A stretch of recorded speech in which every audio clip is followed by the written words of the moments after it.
Bueno, vamos a dibujar una parábola con dos datos, un punto que se llama foco y una recta directriz.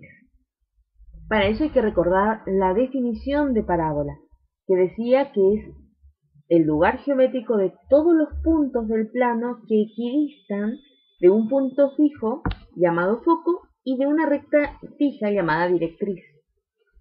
Bueno,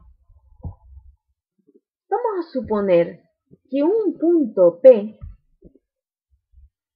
pertenece a la parábola. Ese punto tiene que tener la propiedad de estar a la misma distancia del foco que de la recta directriz.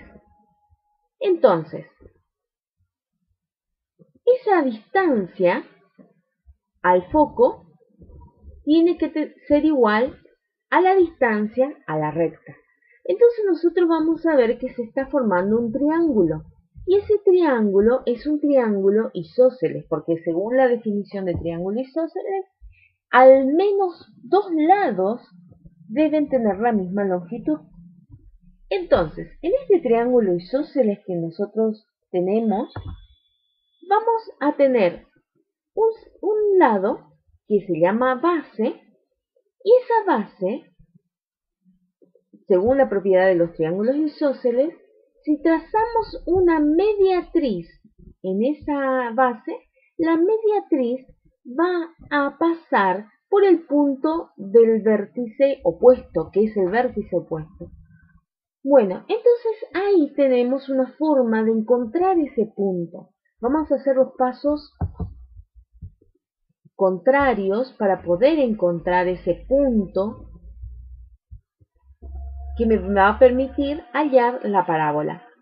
Bueno, vamos a hacer un punto sobre la recta directriz y para ese punto se va a corresponder a un punto de la parábola. Para eso voy a trazar una perpendicular a ese punto, porque yo sé que por ahí va a estar el punto de la parábola.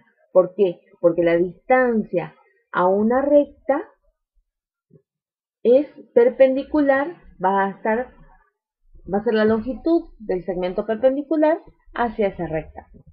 Bueno, entonces decíamos, tenemos que hallar la mediatriz de la base del triángulo isósceles. Y la base del triángulo isósceles es justamente el punto D y el foco. Entonces, trazamos una mediatriz entre los puntos D y el foco, ¿sí? Esa recta mediatriz y la recta perpendicular a la directriz, decíamos que la intersección de ambas rectas me va a determinar el punto que va a ser el vértice opuesto a la base de ese triángulo isósceles.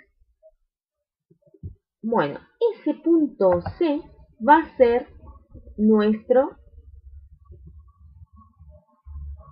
intersección, ¿sí? Nuestro punto de la parábola.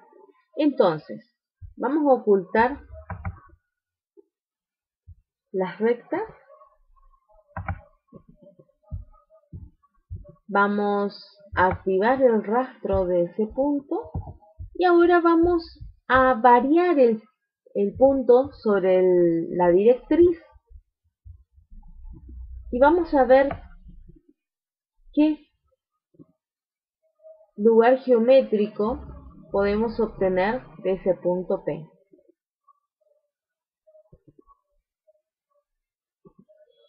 ¿Se ve?